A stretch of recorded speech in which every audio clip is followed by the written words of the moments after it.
उपनिषद शब्द को जो आखिरी पार्ट है, वेद का जो आखिरी पार्ट है, जो अ, वानप्रस्थ आश्रम वाले लोगों के लिए, सॉरी, संन्यास आश्रम वाले लोगों के लिए जरूरी है, जो ज्ञान कांड है, उपनिषद, जिसको उपनिषद शब्द का क्या मतलब है।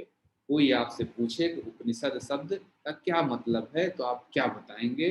इसके लिए दो इटिमोलॉजी, जो कहते हैं शब्द विज्ञान, दो महत्वपूर्ण शब्द हैं, यह जाने, मतलब दो महत्वपूर्ण व्याख्याएं। उपनिषद, तो जो षड वर्ड है लास्ट में, आप इसको, ये एक संस्कृत वर्ड है। संस्कृत वर्ड में षड मतलब होता है टूट जाना, टूट के बिखर जाना, लूज हो जाना, पकड़ ढीली हो जाना। टू सैटर और किल, टू अटेन, टू लूजन, यह षड शब्द के मतलब हैं। तो यानी कि जब आप उपनिषद की स्टडी करते हैं तो आपको सुप्रीम नॉलेज अटेन होता है, सारी अज्ञानता का नाश हो जाता है। ऑल इग्नोरेंस आर सैटर्ड, माया का जो बंधन है वो ढीला पड़ जाता है। यह उपनिषद शब्द का एक मतलब है, षड धातु से, कि सैटर, सारा चीज बिखर जाता है। माया और का ज्ञान, माया मतलब माया बेसिकली अविद्या है। माया, अविद्या हट जाती है, और विद्या मतलब आपको उच्चतम ज्ञान की प्राप्ति होती है। यह उपनिषद शब्द का एक मतलब। दूसरा मतलब क्या है? उपनिषद। उप मतलब नियर, पास, समीप बैठना, और नी मतलब कहा जाता है, ये दूसरा मीनिंग मैं बता रहा हूं। नी मतलब श्रद्धा, विथ ऑल डिवोशन, और षड मतलब पास बैठना। जब आप श्रद्धा पूर्वक गुरु के चरणों में, गुरु के पास बैठते हैं, तो गुरु का तो स्वभाव ही देना होता है। गुरु स्वयं ही, बस आप श्रद्धा से उनके पास जाएं, बैठें, इसमें ही गुरु आपसे बिना मांगे सुप्रीम नॉलेज आपको दे देते हैं। अपने अनुभव को वह ऐसे ही बांट देते हैं। तो उपनिषद का यह मतलब है। तो जो श्रद्धा पूर्वक उपनिषद का अभ्यास करता है, उपनिषद को पढ़ता है, उसको सुप्रीम नॉलेज की प्राप्ति होती है। यह हुआ उपनिषद का मतलब, हाईएस्ट नॉलेज। गुरु जो बात बोलते हैं वही ज्ञान कांड है। इसलिए जब भी अपने गुरु से मिलें, श्रद्धा पूर्वक मिलें, और उनके पास बैठें, उनसे मिलें, उनको देखें।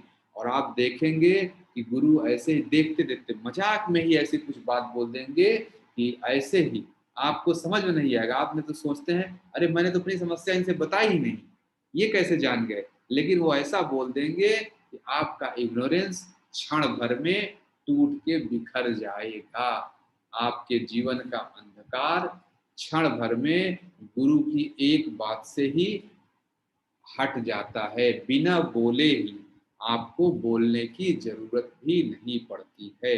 यह गुण है गुरु का, अपने शिष्य की समस्या को बिना बताए ही जान जाते हैं।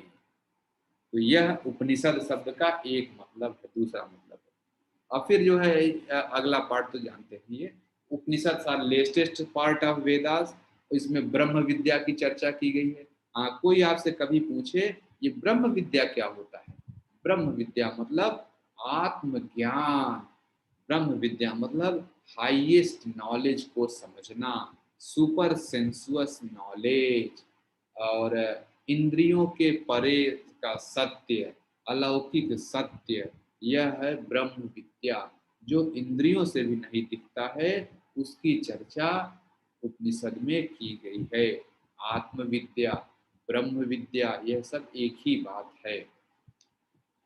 उपनिषद are called secret teaching. Secret इसीलिए बोला जाता है कि उपनिषद की बातें आप इंद्रियों से देख ही नहीं सकते हैं, बहुत ही गूढ़ रहस्य बताया जाता है। उपनिषद में जो बातें की गई हैं वो गूढ़ रहस्य है, उनको पता नहीं कितने जन्म लग जाते हैं एक सामान्य व्यक्ति को वो सब चीजें समझने में, अनुभव के स्तर पर।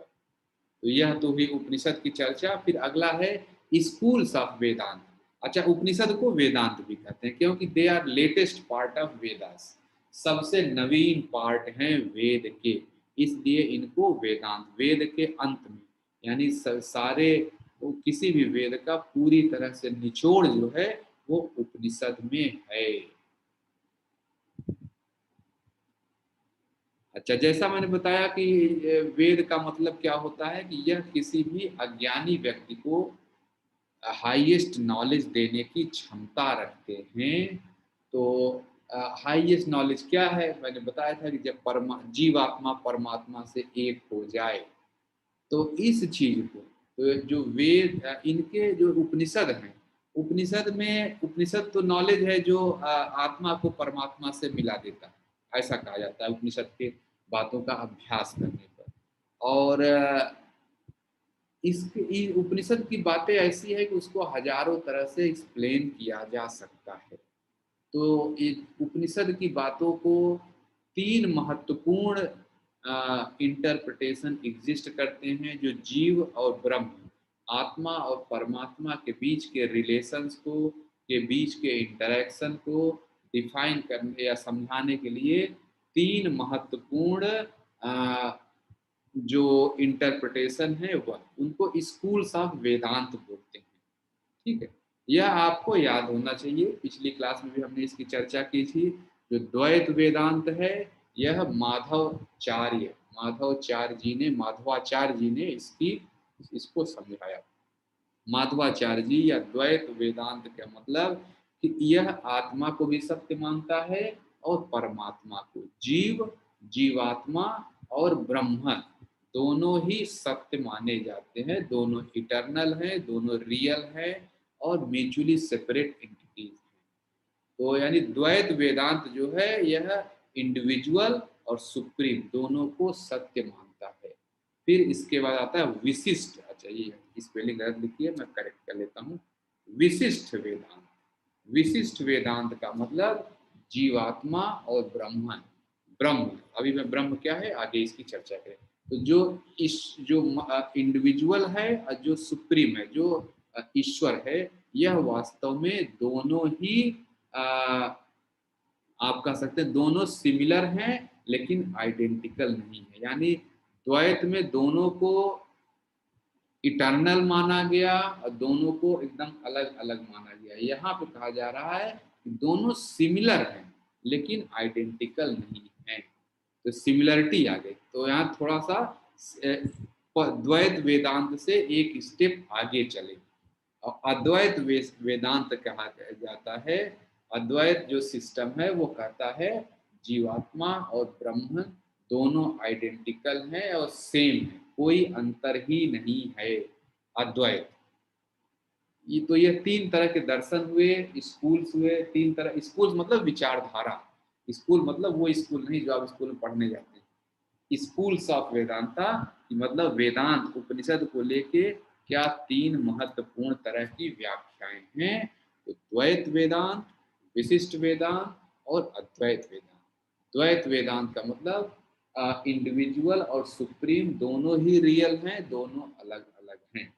और विशिष्ट अद्वैत का मतलब इंडिविजुअल और सुप्रीम दोनों अलग अलग हैं लेकिन सिमिलर हैं, आइडेंटिकल नहीं है लेकिन सिमिलर हैं, एक ही तरह दिख रहे हैं। और अद्वैत का मतलब कि दोनों एक ही हैं, कोई अंतर नहीं है। तो यह तीन वो हो गए, तीन स्कूल्स हो गए। अब इसके बाद जो है, कभी आपसे कोई पूछ सकता है कि जो ये उपनिषद में है, जैसे जब आप उपनिषद का अभ्यास करेंगे, उपनिषद को कभी पढ़ेंगे तो आप देखेंगे कि हर उपनिषद में कोई न कोई ऋषि इत्यादि की चर्चा की गई है। कोई न कोई ऋषि को ध्यान में रख के ही ये सारे उपनिषद लिखे गए हैं। कि कभी, क्योंकि उपनिषद ज्यादातर आप जब देखेंगे तो ये है प्रश्न उत्तर के फॉर्म में है, एक शिष्य रहता है वो अपने गुरु से प्रश्न पूछता है, ऐसे भी उपनिषद हैं। तो कौन कौन से फेमस ऋषि हैं, कोई आपसे पूछे कि चलिए 2 ऋषि के नाम बताइए, तो यहाँ पे ऋषियों के नाम है, यह आप याद रखिए। बालाकी एक है, श्वेत केतु हैं, मैत्रेयी, गार्गी, सनत कुमार। और ये सारे ऐसा नहीं सारे ऋषि एक ही उपनिषद में है। उपनिषद तो बहुत तरह के हैं, उपनिषद 108 तरह के उपनिषद कहे जाते हैं कि 108 तरह के, कुछ कुछ जगहों पे 200 उपनिषद लिखा है, उन्हीं सब में अलग अलग में ये सब आते हैं। तो नाम हमें याद रखना है, बालाकी, श्वेत केतु, मैत्रेयी, गार्गी, सनत कुमार, सांडिल्य, पिपलाद, उद्दालक, आरुणी, याज्ञवल्क्य, श्वेतास, क्या है, हाँ श्वेताश, वातार, ऐत्रेय। और भी नाम, ऐसा नहीं कि इतना ही है, और भी बहुत सारे ऋषि हैं, लेकिन इतने महत्वपूर्ण ऋषि कहे जाते हैं, famous rishis of, famous sages of Upanishad. अब अगला प्रश्न है, कौन कौन से मुख्य उपनिषद हैं? तो जैसा मैंने बताया कि उपनिषद 108, जैसे यहाँ लिखा है मुक्तिका उपनिषद, एक मुक्तिका उपनिषद है जिसमें कहा जाता है, उस उपनिषद में लिखा है एक जगह कि 108 तरह के उपनिषद हैं। तो मुक्तिका उपनिषद में 108, लेकिन कुछ जगहों पे ये मैं बताऊं कि 200 उपनिषद की भी बातें कही गई कि 200 उपनिषद हैं। तो ये भी सही है, मतलब मैं ये कहना चाह रहा हूँ कि लेकिन क्या हमें 200 ही सारे महत्वपूर्ण है? ऐसा नहीं है। उपनिषद जो है, कहा जाता है कि मेजर उपनिषद, जो हेडिंग है हमारा मेजर उपनिषद, क्या है मेजर कहाँ डिसाइड होता है? जब शंकराचार्य जी आए, जैसा उत्तर मीमांसा में हमने देखा कि बादरायण जी ने उत्तर मीमांसा को फाउंडर हैं, जो उत्तर मीमांसा, और शंकराचार्य बादरायण जी ने ब्रह्म सूत्र लिखा, और ब्रह्म सूत्र पे कमेंट्री लिखा था शंकराचार्य जी। तो शंकराचार्य जी ने उपनिषद पर भी कमेंट्री लिखी है। तो जिन उपनिषद पे शंकराचार्य जी ने कमेंट्री लिखी, उनको मेजर उपनिषद बोला गया है। अब कितने उपनिषद पे उन्होंने कमेंट्री लिखी है, यह भी थोड़ा सा विवाद का विषय है। तो दोनों ही यहाँ लिखे हुए हैं। कुछ लोग कहते हैं शंकराचार्य जी ने 12 उपनिषद पे कमेंट्री लिखी है, और कुछ लोग 10 पे कहते हैं। तो दोनों ही, यहाँ एक में मेजर उपनिषद करके लिखा है, और नीचे प्रिंसिपल उपनिषद पे लिखा है। तो दोनों ही सही हैं, आपको जो ठीक लगे आप वो स्वीकार करें। ठीक है, तो इसलिए इसके बारे में कोई आपसे पूछे कि 10 प्रिंसिपल उपनिषद हैं या 12, तो आप कह सकते हैं कि दोनों अलग अलग मिलते हैं, दोनों ही सही हैं। तो जो 12 कौन कौन से हैं वो यहाँ नाम लिखे हैं, मैं हाईलाइट कर रहा हूँ। थोड़ा सा ये ऑर्गेनाइज नहीं है, मैं इसको लिए क्षमा चाहता हूँ कि आपको कैसे दिख रहा है, आगे पीछे दिख रहा है। ईश उपनिषद, केन, कठ उपनिषद, प्रश्न उपनिषद, मुंडक उपनिषद, मांडुक्य उपनिषद, छंदोग्य उपनिषद, बृहद आरण्यक, तैत्रेयी और ऐत्रेयी, श्वेताश्वर, महानारायण, यह 12 नाम हैं।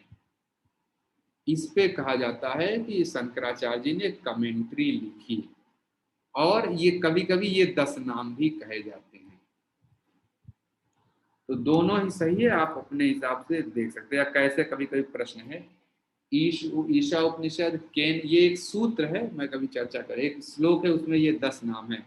ईश उपनिषद, केन उपनिषद, कठ उपनिषद, प्रश्न उपनिषद, मुंडक, मांडुक्य, ऐत्रेय, तैत्रीय, छंदोग्य, बृहद आरण्यक, यह 10 उपनिषद भी कहे जाते हैं, ये मेजर है।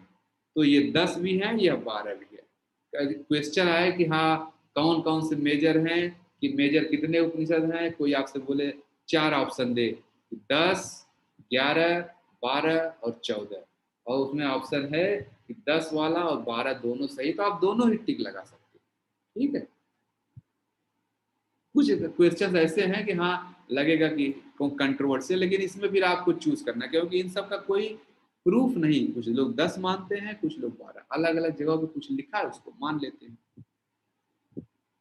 अच्छा, अब हम लोग चलते हैं, एक यह पॉइंट है, ये भी ध्यान दें कि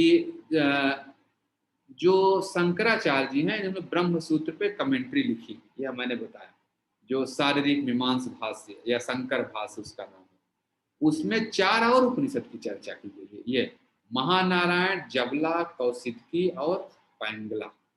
तो इसमें कोई बात नहीं, बस हमें याद रखना है, ये ऊपर का भाई इसको मानिए तो 14 हो गया, अगर ऊपर वाले 10 मानिए 4 ये हो गए, 14 हो गए, है कि नहीं। इसलिए ये बातें बता दी गई हैं, अब सही क्या है गलत क्या है कोई जानता नहीं, जो टेक्स्ट में लिखा गया है वह मैं आपके सामने। अब क्रोनोलॉजी ऑफ उपनिषद, ये 108 उपनिषद आप कह रहे हैं, सबसे पुराना कौन है, सबसे नया कौन है, कौन कहाँ कब आया, यह उसकी बात कही जा रही है। तो क्रोनोलॉजी क्या है यह हम देखें।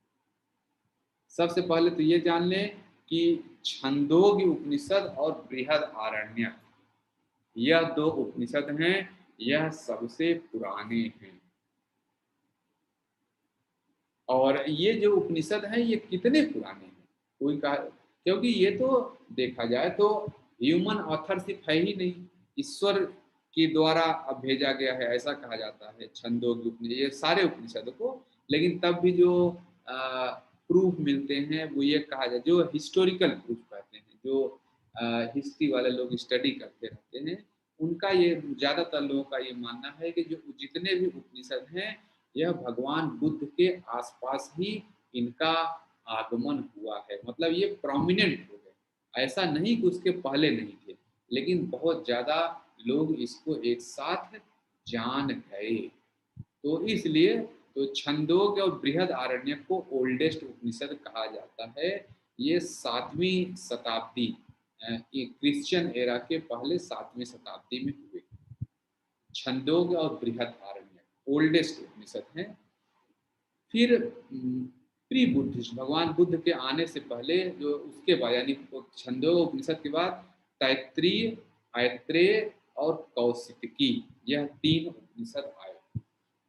ये आप सीक्वेंस याद रखें, कभी कोई आपसे पूछ सकता है 3-4 उपनिषद दे दिया, बताइए इसमें सबसे पहले कौन आया। तो सबसे पहले छंदोग्य और बृहदारण्यक में आए, फिर उसके बाद तैत्तिरीय, ऐत्रेय, कौशिकी आया, फिर उसके बाद केन उपनिषद आया, केन फॉलोड बाय कठ। तो सबसे पहले उसके बाद केन उपनिषद आया, फिर कठ उपनिषद, ईश उपनिषद, श्वेताश्वर उपनिषद, मुंडका उपनिषद, ये सब आए, ठीक है। और फिर लास्ट में देखिए लिखा है प्रश्न और मांडुक्य। प्रश्न उपनिषद, ये उपनिषद है, प्रश्न जो है ये एक नाम है, प्रश्न उपनिषद और मांडुक्य उपनिषद, यह जो है क्रिश्चियन एरा के प्रारंभ होने के बाद प्रोमिनेंट हुए, ठीक है। तो ये कब लिखेगा ये तो कोई नहीं जानता है, यह तो क्योंकि वेद तो अपौरुषेय है, कोई इसका ह्यूमन ऑथरशिप है ही नहीं, तो ये इवॉल्व होते रहते। तो इस जो इवोल्यूशन हुआ यानी कि क्रिश्चियन एरा में प्रश्न और मांडुक्य उपनिषद प्रोमिनेंट हो गया। तो ये सीक्वेंस याद रखें, छंदोग्य, बृहदारण्यक, तैत्तिरीय, ऐत्रेय, कौशिकी आया, फिर उसके बाद केन उपनिषद, कठ उपनिषद, ईशा उपनिषद, श्वेताश्वर, मुंडका उपनिषद और फिर प्रश्न और मांडुक्य। अच्छा, कभी कभी यह प्रश्न पूछा जा सकता है आपसे कि अच्छा चलिए बताइए ऋग्वेद का एक उपनिषद बताइए, जैसे हमने बताया कि वेद, ये उपनिषद वेद के आखिरी पार्ट है, तो ऋग्वेद में कोई बताइए, तो हमें कम से कम 1-2 हमें याद रहना चाहिए कि जो ऋग्वेद है सब में क्या है, तो ये हमें ध्यान रखें। ऋग्वेद का एक जो ऐत्रेय उपनिषद है ये ऋग्वेद में है, बृहद आरण्यक, तैत्तिरीय और ईश उपनिषद और कठ उपनिषद यह यजुर्वेद में है, ठीक है। ये कठ उपनिषद बारे में मैंने बताया था कि स्वामी विवेकानंद जी का बहुत ही फेमस उपनिषद, बहुत ही प्रसिद्ध फेवरेट कह सकते, स्वामी विवेकानंद जी का फेवरेट उपनिषद है कठ उपनिषद। इसी में नचिकेता की चर्चा की गई है, यहाँ जो लिखा है। तो कठ उपनिषद कहाँ है, यह यजुर्वेद में है। यह केन और छंदोग्य उपनिषद यह सामवेद में है। यह छंदोग्य उपनिषद ही वास्तव में सबसे पुराना उपनिषद कहा जाता है। तो सबसे पुराना ग्रंथ तो ऋग्वेद है, लेकिन सबसे पुराना उपनिषद कौन है? छंदोग्य, जो सामवेद में है। फिर अथर्व उपनिषद, मुंडक, मांडुक्य और प्रश्न उपनिषद, ये सब अथर्ववेद में है। तो ये याद रखें, कोई कभी आपसे पूछे कि हाँ चलिए यजुर्वेद का एक उपनिषद बताएं, तो आप तुरंत बता सकते हैं कि कठ उपनिषद है, बृहदारण्यक है, तैत्तिरीय है। ठीक। अच्छा, अब हम आगे चलते हैं। महावाक्य। महावाक्य का क्या मतलब है? यह बहुत ही जाने। उपनिषद में कुछ ऐसे छोटे छोटे बातें लिखी, जिसको कहते हैं गागर में सागर। कभी कभी 2-3 शब्दों में ही सब कुछ बता दिया जाता है कि यह का बात कही जा रही है। इसी तो जो महावाक्य है वह तमाम उपनिषद में स्कैटर्ड है। तो महावाक्य वास्तव में जो सुप्रीम नॉलेज, जैसे मैंने बताया कि द्वैत, विशिष्ट अद्वैत और मतलब एक तो द्वैत वेदांत, फिर विशिष्ट वेदांत, विशिष्ट द्वैत वेदांत, और थर्ड वाला है अद्वैत वेदांत। जो अद्वैत वेदांत है वो हाईएस्ट नॉलेज की बात करता है कि आत्मा और परमात्मा पूरी तरह से एक हैं, कोई भी अलग नहीं है। तो यह आत्मा और परमात्मा की एक रूपता, दोनों का यूनिटी, जहां जहां जिन शब्दों में कभी कभी 1-2 शब्द में बोल दी गई है, उन्हीं को महावाक्य कहते हैं। कोई आपसे पूछे महावाक्य क्या है, तो आप बताने की स्थिति में हों। तो यहाँ 5-6 महावाक्य लिखे हैं, यह आपको याद रहना चाहिए। कुछ तो आपने सुना ही होगा। जैसे ऋग्वेद में एक ऐत्रेय उपनिषद है। ऐत्रेय उपनिषद में एक शब्द है प्रज्ञानम ब्रह्म। प्रज्ञानम ब्रह्म का मतलब ब्रह्म ही ज्ञान है और ज्ञान ही ब्रह्म है। जो प्रज्ञानम मतलब जो सुप्रीम नॉलेज, ये ब्रह्म क्या है अभी आगे इसकी चर्चा करेंगे, लेकिन आप ये समझे जो सुप्रीम, जो हाईएस्ट पॉसिबल पदार्थ है, जो अल्टीमेट पदार्थ है, इस पूरी कायनात का अल्टीमेट पदार्थ है, वो ब्रह्म है। प्रज्ञानम ब्रह्म, ब्रह्म ही प्रज्ञा है और प्रज्ञा ही ब्रह्म है। यह ऋग्वेद के ऐत्रेय उपनिषद में लिखा गया है। प्रज्ञा, प्रज्ञा ही प्रज्ञा। अच्छा, ये चीज है प्रज्ञानम, प्रज्ञानम ब्रह्म। ये संस्कृत जो प्रज्ञानम है आपको लिखा दिख रहा, हो सकता है ये गलत हो, क्योंकि ये मैंने कहीं से रेफरेंस देके चेक नहीं किया। जो जिस पुस्तक से मैंने लिखा वहाँ इंग्लिश में लिखा था, तो इसको मैं संस्कृत में लिखने की कोशिश किया, तो ये एक बार चेक कर लेना। ठीक है, जो यहाँ आगे संस्कृत में लिखा है ऋग्वेद। फिर अगला आता है अहम ब्रह्मास्मि, यह यजुर्वेद के बृहद आरण्यक में है। I am Brahma, I am divine, मैं ही इस सृष्टि का आधार हूँ। अहम ब्रह्मास्मि, यह मैं ही ब्रह्म हूँ। ये तो सब आप सब लोग जानते ही होंगे, कहीं न कहीं नाम सुना ही होगा। तो पहला महावाक्य है, और ऐसा भी नहीं कि वे महावाक्य इतने ही हैं जो मैं बताने चल रहा हूँ, ऐसा नहीं है, और भी हो सकते हैं। लेकिन जहाँ 1-2 शब्द में आत्मा, जीवात्मा और परमात्मा और का एक रूपता बता दी जाए, तो पहला हुआ प्रज्ञानम ब्रह्म, दूसरा हुआ यजुर्वेद में है अहम ब्रह्मास्मि, फिर तीसरा है सामवेद के छंदोग्य उपनिषद में है तत्त्वमसि, you are that, you are that, तुम वही हो। भगवान बुद्ध को इसी एक शब्द से ज्ञान की प्राप्ति हो गई। वो सब जगह जाते थे, पूछते थे मैं कौन हूँ, मैं कौन हूँ, मुझे बताओ मैं कौन हूँ। एक उनके जो गुरु लास्ट मिले, उन्होंने बोला तत्त्वमसि, तुम वो हो, तुम वो हो।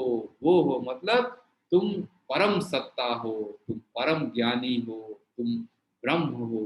तत्त्वमसि, इसी एक सूत्र से ही भगवान बुद्ध को ज्ञान की प्राप्ति हुई। You are that. तो पूछे भी दैट क्या है, बोले यू आर दैट, तुम अपने आप को जानो, तुम ही परम सत्ता हो, तुम ही परब्रह्म हो। तो इसीलिए जैसे मैं ये सब कहता हूँ कि भगवान बुद्ध या बुद्धिज्म को कैसे हम कह सकते हैं नास्तिक है, ये वेद की सत्ता को नहीं मानते हैं।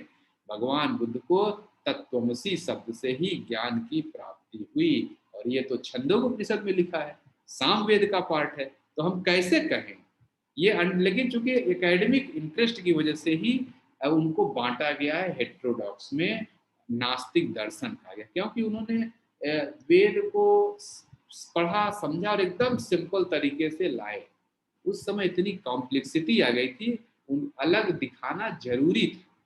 भगवान बुद्ध अलग दिखाते, ऐसा नहीं, भगवान बुद्ध जान रहे हैं कि मैंने भी तो वेद पढ़ा है, वेद पढ़ के ही कोई कहे कि मैं वेद से अलग बात कर रहा हूँ, ये कहाँ संभव है, लेकिन उस समय की जरूरत थी। ठीक है, तो किसी को ऐसा लगे कि अरे क्या बात कर रहे हैं, ऐसा है नहीं है वैसा नहीं है, तो वो एकेडमिक इंटरेस्ट में मैं कुछ बोलता हूँ। तो सामवेद में तत्वमसी की एक क्या कहते हैं महावाक्य है छंदोपनिषद। सामवेद के छंदोपनिषद में एक दूसरा भी है, ऑल ऑफ दिस इज ब्रह्म। सर्व खल खलु विदम, खलु शब्द है, खलु विदम ब्रह्म है। ये संस्कृत वाला मैं हो सकता है मैं गलत लिखा हूं, इसलिए मैं इसके बारे में क्लेम नहीं कर रहा हूँ कि यही है। ठीक है, सर्व खलु विदम ब्रह्म, जो ये दिख रहा है यह सब कुछ ब्रह्म ही है। जैसे कल पिछली क्लास में मैंने एग्जाम्पल बताया था कि सूजी का हलवा और पिज्जा और वाइट ब्रेड ब्राउन ब्रेड ये सब रखे हो तब भी आप समझ जाए, और रोटी भी रखी हो तो वास्तव में सब गेहूं ही तो है। कि आटे से आटा रखा हो, सूजी रखा हो, मैदा रखा हो, ये सब गेहूं ही तो है। ऑल ऑफ दिस इज ब्रह्म। तो उसी तरह ये पूरी कायनात जो दिख रही है यह ब्रह्म से मिलकर बना है। ब्रह्म ही इस सृष्टि का, इस कायनात का मौलिक तत्व है। सर्व खलविदम ब्रह्म, ऑल ऑफ दिस इज ब्रह्म, यह भी एक महावाक्य है। सारी चीजों का जहां इंटीग्रेशन हो जाए वही महावाक्य होता है। तत्वमसि अहम ब्रह्मास्मि, यह सारे याद रखना है, बिल्कुल कभी नहीं भूलना है। प्रज्ञानम ब्रह्म, कभी भी आप बोलते प्रज्ञा ब्रह्म, इस ब्रह्म ही सुप्रीम नॉलेज है। अहम ब्रह्मास्मि, मैं स्वयं ब्रह्म हूँ। और जब ये बात है तो मैं भी ब्रह्म हूँ और आप भी ब्रह्म हैं। तो कोई आपसे पूछे क्या ब्रह्म को देखा है? हाँ देखा है, मैं खुद ब्रह्म हूँ, अहम ब्रह्मास्मि, मैं खुद ब्रह्म हूँ। फिर अगला आता है, हमने तत्वमसी समझ गया, और एक ये यजुर्वेद के यजुर्वेद के ईश उपनिषद में है सोहम, सोहम, आई एम ही तत्वमसी। तो वहां तो एक शिष्य गुरु से पूछता है कि मैं कौन हूँ, गुरु जवाब देते हैं आई एम ही, सॉरी तत्वमसी, यू आर दैट। और यहाँ कहा जा रहा है सोहम, मैं वही हूँ, मैं वही परमात्मा हूँ। ही इज आई और आई एम ही, या तो मैं वो हूँ या वो मैं हूँ। ठीक है, तो सोहम, सोहम आपने सुना होगा, बहुत फेमस, सोहम सोहम सोहम। यह एक, इसी पे आप मेडिटेट कर सकते हैं, इस पे बड़े बड़े मेडिटेशन डिजाइन करते हैं लोग। सोहम मतलब मैं वही हूँ, अपने आइडेंटिटी को ईश्वर की आइडेंटिटी से जोड़ना, यह यजुर्वेद में बोला गया। और लास्ट जो छठवां मैंने यहाँ लिखा है मांडुक्य उपनिषद में है, अथर्ववेद में। तो बेसिकली मैं यहाँ कोशिश किया हूँ कि सभी वेद के आप एक एक महावाक्य को समझ जाएं। तो मांडुक्य उपनिषद में है अथर्व वेद में, अयम अयम आत्मा ब्रह्म है, यह आत्मा ही ब्रह्म है, दिस सेल्फ इज ब्रह्म। तो यह महावाक्य आप सारे याद रखें। प्रज्ञानम ब्रह्म, अहम ब्रह्मास्मि, तत्वमसि, सर्व खलु इदं ब्रह्म, सोहम, अयम आत्मा ब्रह्म। और ये 6 मैंने लिखे हैं, 6 ही नहीं है, ज्यादा भी। ठीक है, ये 6 मैंने कहीं टेक्स्ट में जहां लिखा देखा वो 6 मैंने लिख लिया। अच्छा, अगला ये पॉइंट है, हालांकि ये शायद कोई आपसे पूछे नहीं, लेकिन तब भी आपकी जानकारी, आपके खुद के विकास के लिए जरूरी है कि स्वामी विवेकानंद आज के जमाने के एक आप्त पुरुष हैं। उनके मुंह से निकली गई बात, जैसे मैंने ऊपर बताया, वह शब्द प्रमाण है। आप यह नहीं कह सकते कि स्वामी जी ने ये क्यों बोला, स्वामी जी ने वो क्यों बोला। इनलाइटेंड व्यक्ति जो बोलता है वही सत्य है, वो उस पर क्वेश्चन नहीं किया जाता। तो स्वामी विवेकानंद जी से कभी किसी ने बोला कि ये बताइए स्वामी जी, ये जो उपनिषद है, जो वेद है, इनको एक शब्द में क्या कहें, कोई सिंगल वर्ड में इनको बोल सकते हैं? तो स्वामी जी ने बोला स्ट्रेंथ। यह उपनिषद जो है, यह आपको स्ट्रेंथ देते हैं, हर तरह का स्ट्रेंथ, शारीरिक, आध्यात्मिक और मानसिक। यह बल की, स्ट्रेंथ की खान है। अगर आपको कभी स्ट्रेंथ चाहिए तो आप उपनिषद पढ़ें। तो यह आपको फियरलेस बनाते हैं, निर्भीक बना देते हैं, किसी तरह का डर ही नहीं रहता, क्योंकि यही उपनिषद बोलता है नैनम छिद्रन्ति शस्त्राणि नैनम दहति पावक न चैनम क्लेदयन्ति न शोषते मारुतः। आप तो परम आत्मा हैं। तो नॉर्मल हम लोग क्या डरता रहे, हमारे शरीर को कोई नुकसान पहुंचा देगा, मृत्यु का भय बहुत ही बड़ा भय होता है। लेकिन उपनिषद इत्यादि पढ़ने से व्यक्ति फियरलेस हो जाता है, निर्भीक हो जाता है, क्योंकि वह अपने आप को आत्मा से जोड़ लेता है, और आत्मा तो अजर और अमर है। तो जब आत्मा और अजर और अमर है तो फिर डर की बात ही क्या है। यह शरीर तो एक कपड़े जैसा है, जैसे हम रोज सुबह शाम कपड़ा उतार कर फेंकते हैं, बदलते हैं, वैसा ही यह शरीर है। यह दो बातें जो जान जाए वो फियरलेस हो ही जाएगा। इसी चीज को स्वामी जी ने बोला, strength is the only translation of all the Upanishads. अच्छा, फिर साधना जो है, यह जो पॉइंट है, बस हम लोग पहुंच, साधना क्या, ये अभी आगे भी आएगा, तो इसको हम अभी छोड़ के थोड़ा आगे निकलते हैं। आगे निकल, साधना मतलब ये श्रवण मनन और निधिध्यासन, यह क्या चीज है, ये अभी आगे भी एक जगह है, इसलिए हम इसको अभी छोड़ते हैं। साधना मतलब कि जब क्या कहते हैं, साधना मतलब कि हम उस चीज को, उपनिषद की बातों का अभ्यास कैसे करें, क्या स्टेज है। पहले श्रवण किया जाता है, फिर मनन, फिर निधिध्यासन। ठीक है, इसकी हम चर्चा थोड़ी देर बाद करेंगे, अभी आगे।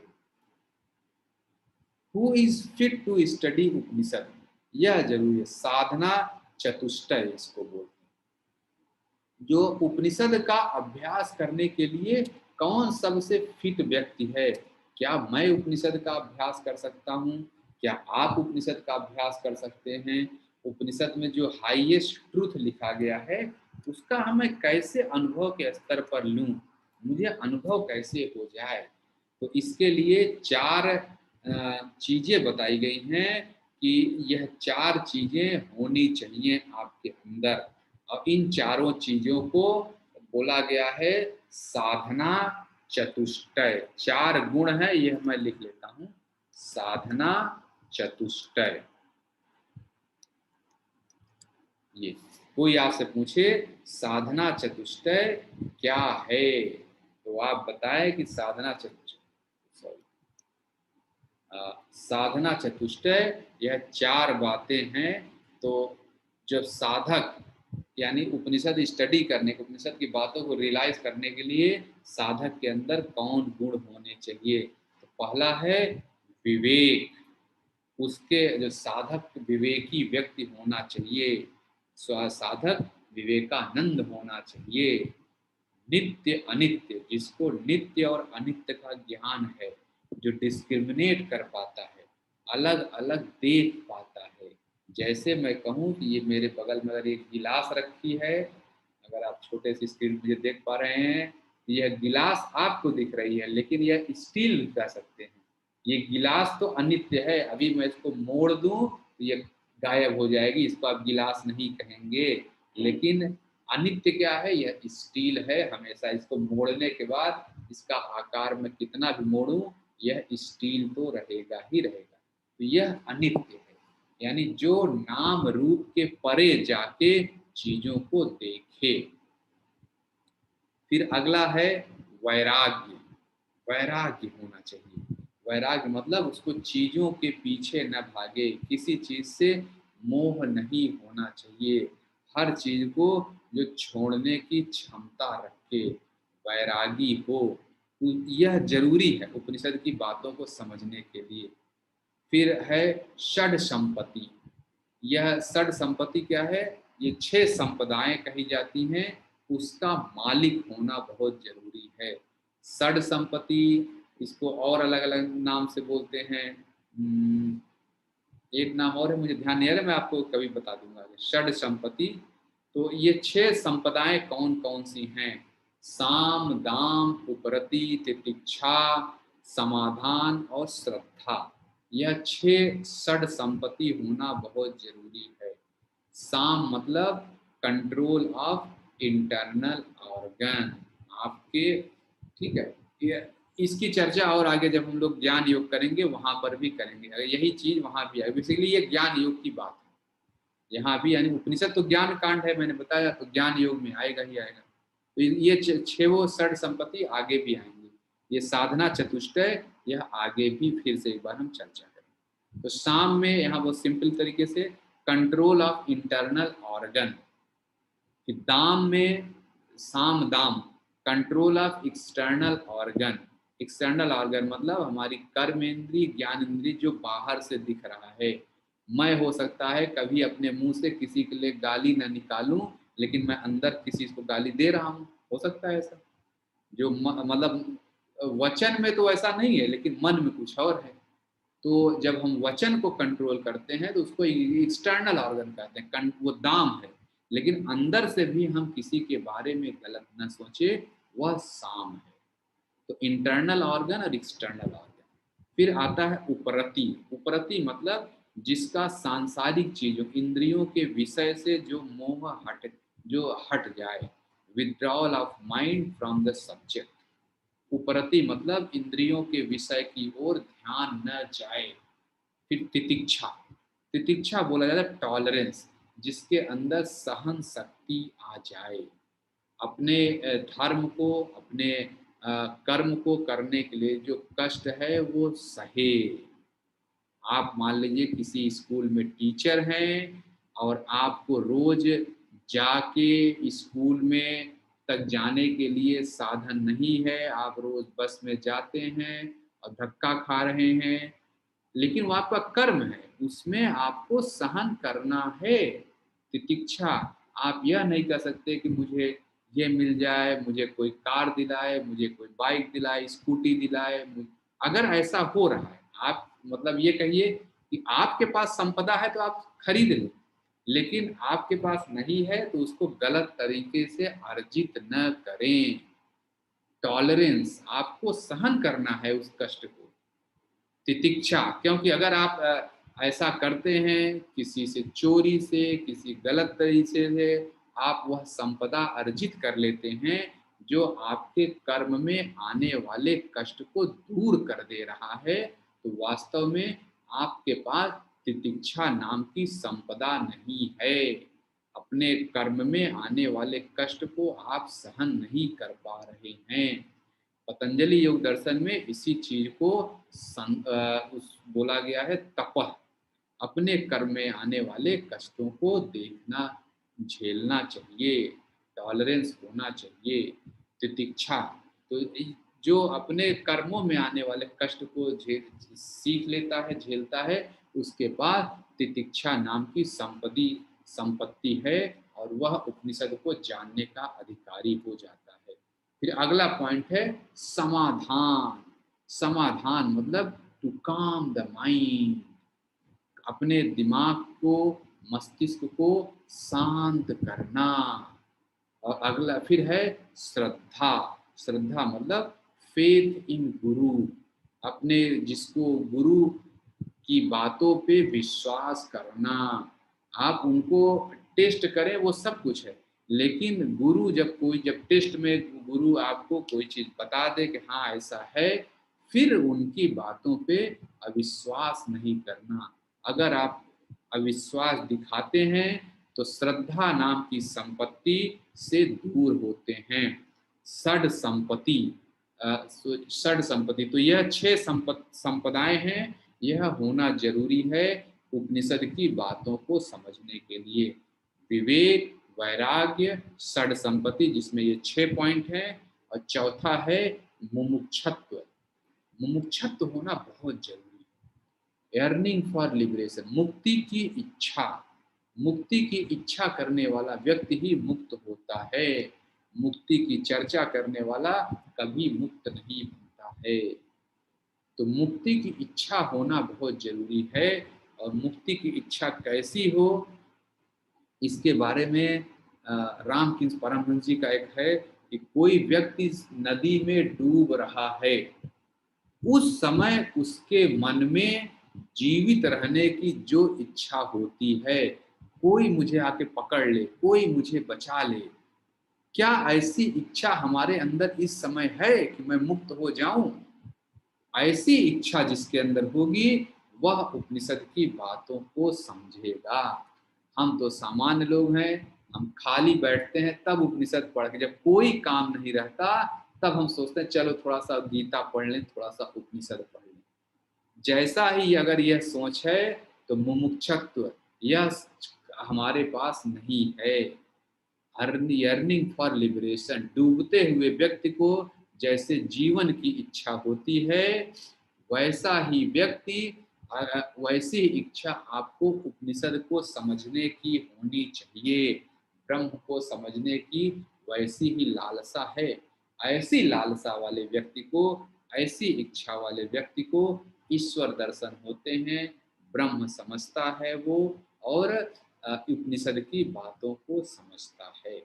यह 4 पॉइंट जो ऐसे हैं, यह जरूरी है उपनिषद की बातों को समझने के लिए। विवेक, वैराग्य, षड संपत्ति और मुमुक्षत्व। मुमुक्षत्व होना बहुत ही जरूरी है। यह जिसके पास 4 चीज होगा वही उपनिषद की बातों को समझेगा। अच्छा, फिर है विद्या और अविद्या। अच्छा, ये मुझे लग रहा है सारे षड संपत्ति आप समझ रहे हैं। साम, दाम, उपरतिथि, तितिक्षा, समाधान, श्रद्धा, सब कुछ अच्छे से। टॉलरेंस, ये वाले पॉइंट देखिए, जो बहुत सारे धर्मों में टॉलरेंस की बहुत चर्चा है। तप होना, आप लोग भी अपने अपने जीवन में, अपने अपनी कार्य क्षमता में, आप हाउस वाइफ हैं, लाइट कट जाता है, फिर लगता है कि यार कैसे लाइट खाना बनाएं, वो आपकी ड्यूटी है, उसमें जो कष्ट आ रहा है सहें। मैं अगर योग की क्लास ले रहा हूँ, या ये मान लीजिए मुझे ये कोर्स बनाने के लिए मुझे रात रात भर जगना है, तो यह मेरा तितिक्षा है। अगर मैं नहीं जग रहा हूँ तो मैं षड संपत्ति से वंचित हो जाऊंगा। मुझे उपनिषद समझने के लिए तितिक्षा जरूरी है। मुझे अपने कर्म में जो कष्ट आ रहे हैं उनको सहना जरूरी है। यह तितिक्षा नाम की संपत्ति है। मुमुक्षत्व हो गया, मुमुक्षत्व। चले अब हम लोग विद्या, अच्छा ये एक टर्म है, ये इससे लिंक नहीं, यहाँ पे लिखा हुआ, ये मैं चर्चा कर देता हूँ। विद्या मतलब होता है जब आत्मा का ज्ञान, आत्मा का ज्ञान जो आखिरी तत्व है, जब उसका ज्ञान आप करते हैं उसको विद्या बोला जाता है। और अविद्या मतलब नॉलेज ऑफ प्रकृति, माया। आत्मा के अलावा जो आत्मा, या क्या कहेंगे, फंडामेंटल एलिमेंट, मौलिक तत्व के ज्ञान को विद्या कहते हैं। उसके अलावा सब कुछ अविद्या है। अब अगला जो पॉइंट है हम देखते हैं।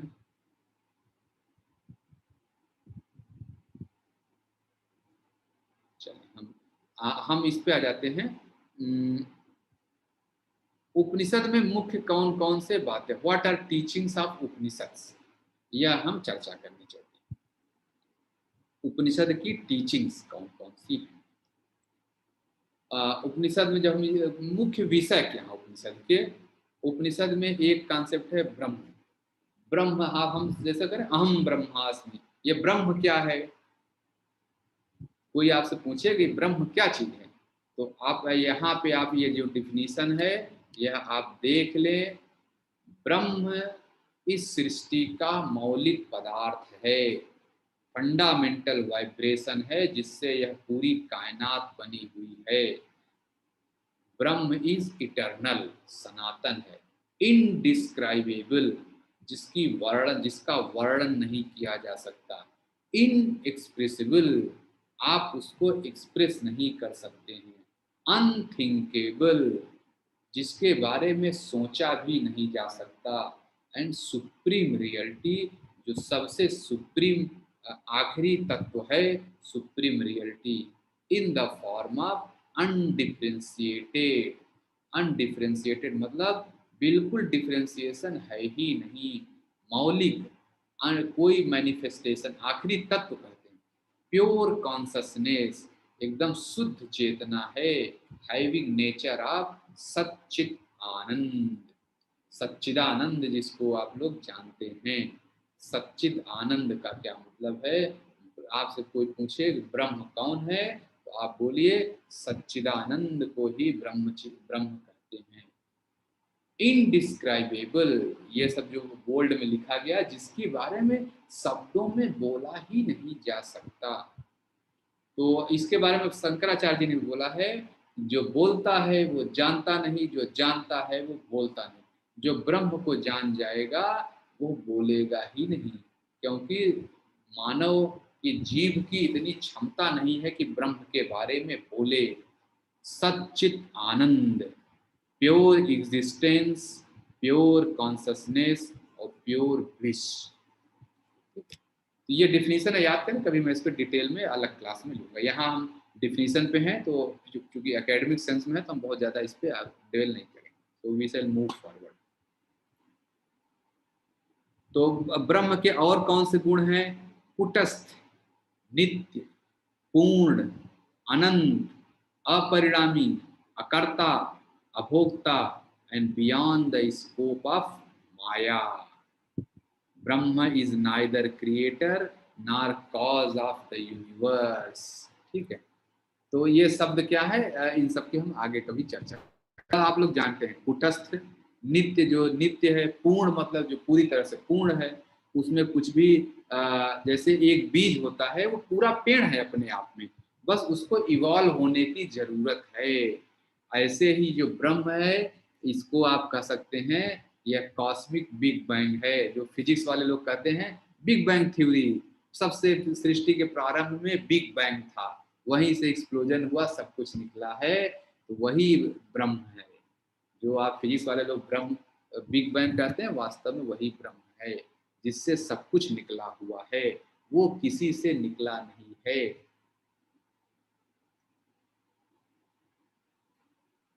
ठीक है, और ये जो अगला पॉइंट है, ब्रह्म is neither the creator nor the cause of the universe, इसकी चर्चा हम आगे करेंगे। अभी आप ये समझे डिफिनीशन हमें बताएं, तो व्हाट इज ब्रह्म। कोई आपसे पूछे तो ब्रह्म को एक लाइन बोलिए, Sachchidananda, pure existence, pure consciousness and pure bliss. उसके गुण क्या है? इटर्नल है, इनडिस्क्राइबेबल है, इनएक्सप्रेसिबल है, अनथिंकेबल है, सुप्रीम रियलिटी है, और अनडिफरेंशिएटेड है। और उसके गुण हैं नित्य, पूर्ण, अनंत, अपरिणामी, मतलब जो कभी बदलता नहीं है। पिछली क्लास में हमने देखा था सांख्य योग में प्रकृति कैसे परिणाम को, पुरुष की इच्छा के बाद प्रकृति में परिणाम होते हैं, परिवर्तन होते हैं, और कहते हैं ना change is the law of nature, परिणाम होते हैं। लेकिन ब्रह्म जो है अपरिणामी है, अकर्ता है, अभोक्ता है। ठीक है, आगे चलते हैं। व्हाट इज आत्मा? तो जो ब्रह्म है वो यूनिवर्सल सोल है, आत्मा मतलब इंडिविजुअल सोल। आपके शरीर में जो आत्मा है, यह जो आखिरी तत्व है आपके शरीर का, मेरे शरीर का जो आखिरी तत्व है, वह मेरा आत्मा है और आपकी आत्मा है। और ब्रह्म तो पूरे यूनिवर्सल की आत्मा है। तो ठीक है, मुझे लग रहा है आत्मा जो शब्द है, आत्मा क्या है? आपके शरीर का आखिरी तत्व। अच्छा, फिर है व्हाट इज माया? माया को ही अविद्या बोलते हैं, प्रकृति बोलते हैं, अज्ञान बोलते हैं, ये सब एक ही चीज है। ठीक है, तो इसलिए कभी ध्यान दें कि माया, अविद्या, प्रकृति ये सब एक ही है। तो माया जो है ये ब्रह्म की शक्ति है, ब्रह्म के अंदर यह क्षमता होती है। ब्रह्म अपने आप को माया इज द शक्ति ऑफ ब्रह्मन, त्रिगुणात्मक, इसमें सतोगुण, रजोगुण और तमस गुण होते हैं। ठीक है, तो इसलिए अब ये स्पिरिचुअल क्लासेस में तो इसके मतलब यह कहिए कि सैकड़ों घंटों की चर्चा इस चीज पे हो सकती है, लेकिन यहाँ एकेडमिक है तो हम बस आगे बोल के आगे निकल जाएंगे। ब्रह्म जो है यह ब्रह्म की शक्ति है माया। जैसे विष्णु की शक्ति है लक्ष्मी, शिव की शक्ति है पार्वती। परिवर्तन होना, अपने आप को परिवर्तित होते हुए दिखा देना, ब्रह्म ऐसा करते हैं। ठीक है, तो माया कैसे काम करती है? शक्ति में दो कारण है, आवरण शक्ति और विक्षेप शक्ति। आवरण का मतलब जो माया होती है ये रियल नॉलेज को छुपा लेती है, फॉल्स अपीयरेंस, और आपको कुछ और दिखता है। गेहूं के गेहूं को आप पिज्जा में कन्वर्ट कर लेते हैं, पिज्जा में कभी गेहूं दिखता ही नहीं है। तो यह जो प्रोसेस हुआ बीच में, गेहूं से पिज्जा बनने तक का जो प्रोसेस है, यही आवरण शक्ति है। गेहूं स्वयं को पिज्जा में कन्वर्ट कर लेता है और फिर खुद ही दिखता नहीं है। यह आवरण शक्ति है, इसी को माया। विक्षेप शक्ति का क्या मतलब है कि जो जीव होता है वह अपनी रियलिटी से दूर हो जाता है, अपनी रियलिटी के एकदम नजदीक होते हुए भी अपनी रियलिटी को भूल जाता है। पिज्जा को जैसे ये भूल जाए कि मैं गेहूं से बना हूं, गेहूं तो हर समय मौजूद है पिज्जा में, लेकिन पिज्जा अगर भूल जाए कि मैं गेहूं से अलग हूं, वो गेहूं को देखता है और अपने आप को गेहूं से अलग मानता है। यही है माया की विक्षेप शक्ति। शक्ति जब आप ईश्वर को देखते हैं और अपने आप को मंदिर में जाके आप पूजा करते हैं, आप कहते हैं वो ईश्वर है सामने और मैं जीव हूं। यह जो शक्ति है, आवरण और विक्षेपण, यही दो की वजह से ये सब कुछ होता है। दिस जो ऊपर शब्द लिखा है आवरण में, it covers the real knowledge and produces false appearance of जीव जगत और ईश्वर। यही आवरण शक्ति, माया की दो शक्ति है, आवरण और विक्षेप। सत्य को ढक लेना और फिर आपको सत्य को भुला देना, जीव को वह सत्य याद नहीं रह जाता है। ये माया की शक्ति है। अब because of maya Brahman appears to be in many forms. गेहूं के अंदर ही वह शक्ति है कि वो अपने आप को ब्रेड, चपाती और पिज्जा और मैगी के फॉर्म में लेकर आए। ये माया है तो सब जगह गेहूं ही।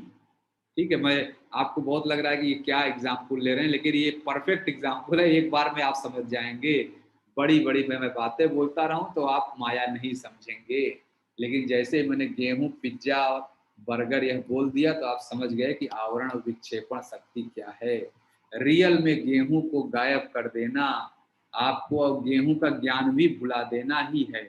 गेहूं गायब कर देना और पिज्जा का रूप ले लेना, ये आवरण शक्ति है। और आपको गेहूं पूरी तरह से भूल ही जाए, सिर्फ पिज्जा याद रहे, यह विक्षेपण शक्ति आपको अलग डायरेक्शन में ले जाए।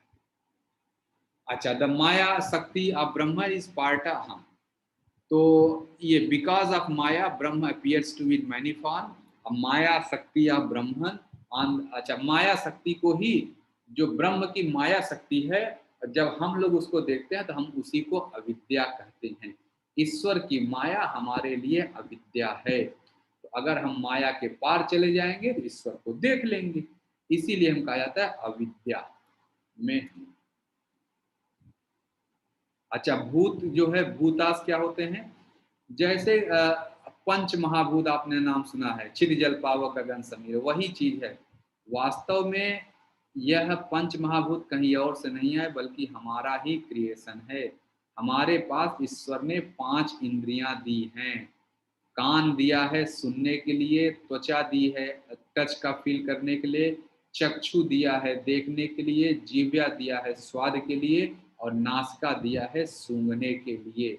इन्हीं के गुणों के हिसाब से उपनिषद में 5 सूक्ष्म भूत बोले गए हैं। कान का भूत है शब्द, कान शब्द को सुनता है। त्वचा का गुण है स्पर्श, चक्षु का गुण है रूप, आंखों से अलग अलग रूप को देखते हैं। जिह्वा का रूप है रस, और नासिका का रूप है गंध। तो देखिए 5 सेंसरी ऑर्गन है, उन्हीं हिसाब से 5 सूक्ष्म, इसको सटल बोलते हैं। सूक्ष्म, सटल और सूक्ष्म भूता, और इन्हीं 5 इंद्रियों से 5 सूक्ष्म भूत आए, 5 सूक्ष्म भूत से 5 स्थूल ग्रॉस एलिमेंट्स आए। तो आकाश वायु यहीं से आया। तो देखिए कान, शब्द और आकाश ये तीनों एक ही हैं। त्वचा, स्पर्श और वायु तीनों एक ही हैं। आंख, रूप और अग्नि तीनों एक ही हैं। जीभ, रस और जल तीनों एक ही हैं। नासिका, नाक, गंध और पृथ्वी तीनों एक ही हैं। यह भूताज हैं, फंडामेंटल एलिमेंट्स इन उपनिषद। फिर आ जाता है पराविद्या और अपराविद्या क्या है। तो यह समझ ले कि ब्रह्म के नॉलेज, वह विद्या जो हमें ब्रह्म का ज्ञान दे, इसको पराविद्या कहते हैं। उसके अलावा जो कुछ भी है यह अपराविद्या है।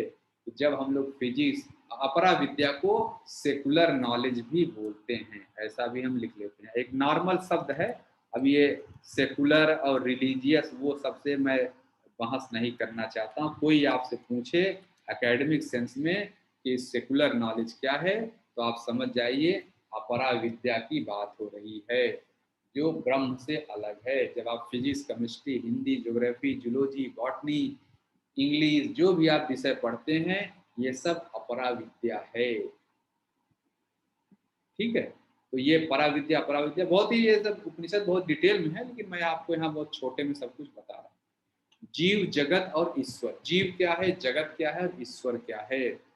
जैसे मैं, ठीक है, मैं बिकॉज आवरण शक्ति और विक्षेपण शक्ति की वजह से जब व्यक्ति अपना मूल स्वरूप भूल जाए, जब पिज्जा यह भूल जाए कि वह गेहूं से बना है, तो समझ लीजिए पिज्जा को जीव कहते हैं। जो जब जीव अपनी रियलिटी भूल जाए, तो सच इंडिविजुअल इज जीव, और अपने आप को वो अलग अलग रूपों में बांध लेता है, यह जीव है। ईश्वर क्या है, ठीक है, द सगुण ब्रह्म। जो जो जीव है, जैसे हम लोग जीव हैं, हम लोग जब मंदिर में जाते हैं, मस्जिद में जाते हैं, किसी एक या गुरुद्वारे में गए, कहीं गए, तो एक चीज की कल्पना करते हैं। गुरुद्वारे में जाके हम गुरु ग्रंथ साहब की कल्पना करते हैं, मस्जिद में जाते हैं तो अल्लाह की कल्पना करते हैं, और मंदिर में जाते हैं तो राम कृष्ण इनकी कल्पना करते हैं। और हम सोचते हैं कि इन्होंने ही इस प्रकृति की, इस पूरे संसार की रचना की है, यही इसको चलाते हैं और यही इसका विनाश करने वाले हैं। तो यह सगुण ब्रह्म है, जब आप किसी चीज की कल्पना करते हैं। अब आप कह सकते हैं यार ये कल्पना करें तो क्या सगुण ब्रह्म है या नहीं है, वो दूसरे दूसरे जगह की चर्चा है। यहाँ मैं एकेडमिक सेंस में बोल रहा हूँ, इसलिए मैं आगे बढ़ जाता हूँ। अजीव और ईश्वर दोनों ही माया के अधीन होते हैं। जो ईश्वर है, सगुण ब्रह्म है, जो राम कृष्ण ये सब लोग हैं, ये सब लोग माया के अधीन हैं। ये फाइनाइट हैं, अनित्य हैं, नित्य नहीं है, अनित्य हैं, परिणामी हैं, ये भी बदलते रहते हैं, करता है, भोगता है, within the scope of maya. यह चीज याद रखना है। तो जो सगुण ब्रह्म है वो माया के अंदर होते हैं। तो जीव और ईश्वर, और इनके बीच में जो संसार क्या चीज है, ठीक है। वर्ड इज, जो एक लाइन है ये वाला, इसमें देखिए, constant stream of birth and death. जब तक आपको मोक्ष नहीं मिलता है, word is illusory appearance of ब्रह्म। यह जो ब्रह्म है, जो गेहूं का ही परिवर्तित स्वरूप ही पिज्जा है। तो जो पिज्जा आपको दिख रहा है यह वास्तव में संसार है, और गेहूं ब्रह्म है, यही कहा जा रहा है। ब्रह्म का ही परिवर्तित जो संसार दिख रहा है आपको, कैसे हमने महावाक्य बोला कि सर्व खलु इदम ब्रह्म है, yes all that is seen is ब्रह्म, लेकिन उसी को हम संसार कहते हैं। तो संसार इसलिए हम कहते हैं कि अभी हम अपने आप को संसार से अलग मान के बैठे हुए हैं, और जब हम कहेंगे कि इसी संसार में और मैं एक हो गया, हमारा यूनियन हो गया, तब आप ब्रह्म को अचीव कर लेंगे। तो जीव, जगत और ब्रह्म, यह तीन चीज हो गए। जीव मतलब हो गया कि जो अपनी रियलिटी को भूल जाए, और जग और ब्रह्म, जीव जगत और ईश्वर, ईश्वर वो है जिसको यह जीव जो अपनी रियलिटी को खुद ही भूल गया है, वह सामने वाले किसी एक मूर्ति को, सामने वाले किसी एक कल्पना को कहता है यह, इन्होंने ही संसार को बनाया है, यही संसार चला रहे हैं और यही संसार का विनाश करेंगे। वह ईश्वर हो जाता है। और उसके बीच में जो कुछ हुआ, एक तरफ जीव हो गया, एक तरफ ईश्वर हो गया, बीच का जो कुछ हुआ वो संसार हो गया। ठीक है, चले हम आगे चलते हैं।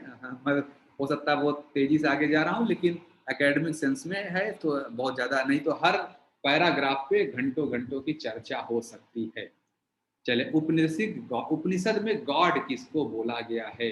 एक तो यह गॉड जो हमने अभी सगुण ब्रह्म की बात की। जब आप जाते हैं मंदिर में किसी, आप हनुमान जी, बजरंगबली, शिव, पार्वती, गणेश जी जो आप करते हैं, वो ईश्वरीय, वो उपनिषद वाले मतलब सगुण ब्रह्म है। उपनिषद में जो अल्टीमेट गॉड बोला गया है वो अंतरात्मा, जो हमारे अंदर अंतरात्मा है। ठीक है, यह लाइन मैंने लिखा है, स्प्रेड लाइक अम्ब्रेला। जैसे छाता छोटा सा होता है, उसकी एक बटन दबाते हैं पूरा अम्ब्रेला खुल जाता है। छोटी से लगने वाली चीज बाद में कितनी बड़ी हो जाती है। घर में आप सामान, मच्छरदानी लाते हैं, देखने में पैकेट तो बहुत छोटा सा, पूरा फैला देते हैं, पूरा कमरा भर जाता है और लगता है बाप रे इतनी बड़ी चीज। एक छोटी सी चीज जब फैल जाए, तो उसी तरह अंतरात्मा है। अंत आपके अंदर में ही एक ऐसा तत्व है जो पूरा फैल के ये ब्रह्मांड बना हुआ है। वही असली गॉड है। उपनिषद का असली गॉड अंतरात्मा है। ये आपकी अंतरात्मा ने ही इस पूरे संसार का रूप ले रखा है। इसी चीज को बोला गया है अहम ब्रह्मास्मि, मैं ही सारा ब्रह्मांड हूँ। अच्छा, मोक्ष क्या है? मोक्ष का क्या मतलब है? मोक्ष का मतलब जब आप पूरे ब्रह्मांड से एक हो जाते हैं, जब जो है, जो जीव है, जो हमने डिफाइन किया, जो अपनी वास्तविकता भूल गया है, जो भूल गया है कि मैं तो ब्रह्म का पार्ट हूँ, लेकिन जैसे ही वह अपने आध्यात्मिक, आधिभौतिक और आधिदैविक, इन अपने इन दुखों को भूल जाता है, तब वह मोक्ष की प्राप्ति कर लेता है। जो मैंने बताया, साधना चतुष्टय, विवेक, वैराग्य, षड संपत्ति और मुमुक्षत्व, जिसके पास ये सारी चार चीजें आ जाती हैं, चार गुण आ जाते हैं, वो साधना में बहुत आगे बढ़ जाता है और फिर वो अल्टीमेटली मोक्ष को प्राप्त कर लेता है। अच्छा, फिर 4 स्टेट, हाँ हम लोग आ गए, बहुत अच्छा।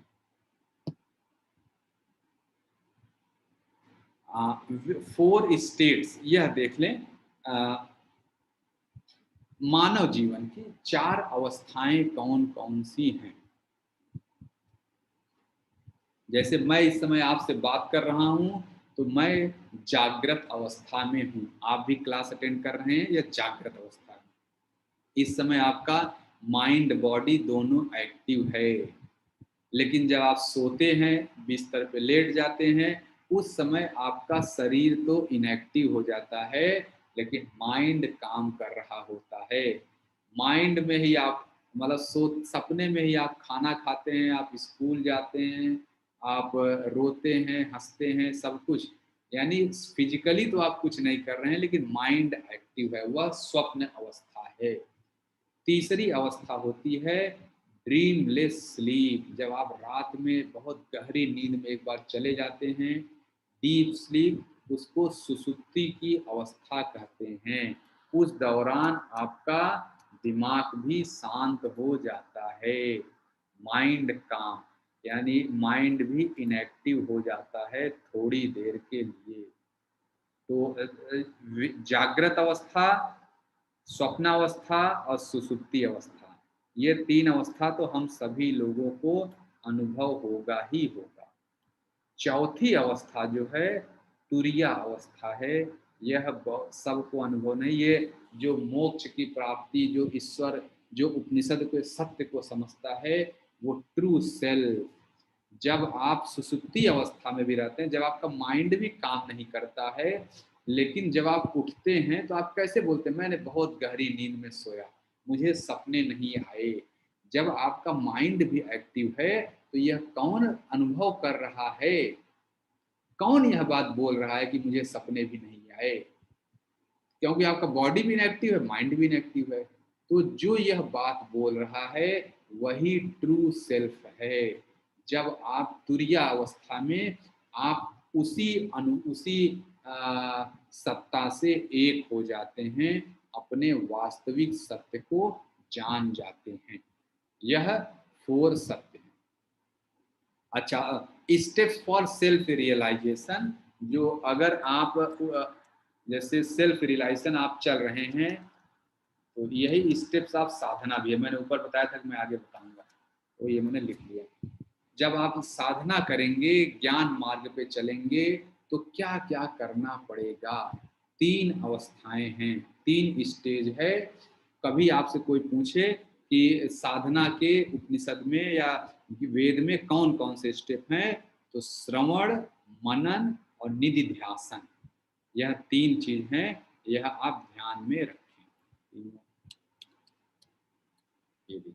श्रवण, मनन और निधिध्यासन, यह 3 हैं। तो जब आप अविद्या, जैसे मैंने कहा, जब तक आप संसार में हैं तो आपको सफरिंग, कष्ट, दर्द होगा ही होगा।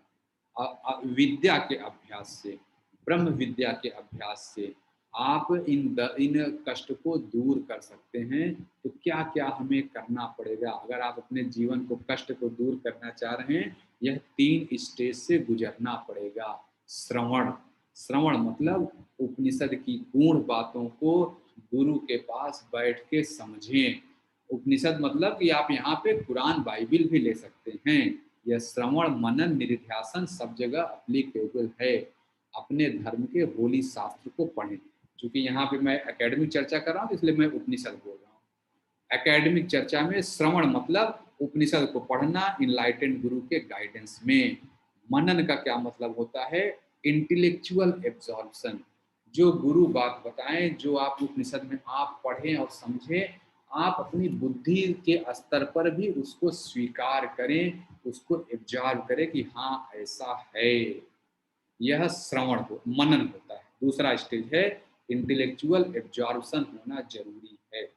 और तीसरा है निधिध्यासन, जब आपने उपनिषद की बातों को स्टडी कर लिया, बुद्धि के स्तर पर भी उसको सही मान लिया कि हाँ एकदम सही है, रीजनिंग फिट बैठ रही है, तब आप डीप मेडिटेशन की स्टेज में उस चीज को ध्यान करें और अपने अंदर उस सत्य का रियलाइजेशन देखें। तो इंटेलेक्चुअल अंडरस्टैंडिंग के बाद आपको खुद उसको अनुभव के स्तर पर लेना है। और जब यह 3 चीज हो जाएगा तो कहा जाता है कि आपने स्वयं को जान लिया है। श्रवण यानी उपनिषद में जो सत्य लिखा है, जो बातें लिखी हैं, आपने अपने अंदर ही देख लिया है। यह होता है स्टेप्स ऑफ सेल्फ रियलाइजेशन। तो आज की चर्चा मैं यहाँ से एंड करना चाहता हूँ, और इसके आगे की चर्चा हम लोग आगे की क्लास में करेंगे। और मैं आशा करता हूँ कि आपको यह सारी बातें समझ में आई हैं। आज हमने वेद उपनिषद को समझा, और बहुत ही एकेडमिक सेंस में सिर्फ बोलते हुए चला गया नहीं, इसमें हर पैराग्राफ पे आप 100 घंटे की चर्चा कर सकते हैं। उपनिषद ऐसी ही चीजें हैं। तो आज की क्लास मैं यहाँ से एंड करूँगा प्रेयर करके, और जो भी आपके डाउट्स हों, मेरा निवेदन है कि आप उसको लिखते जाएं।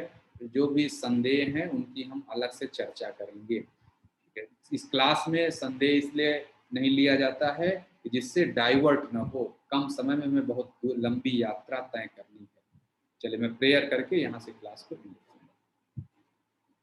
ॐ अस्थापकाय च धर्मस्य सर्वधर्म स्वरूपिणे अवतार वरिष्ठाय रामकृष्णाय ते नमः।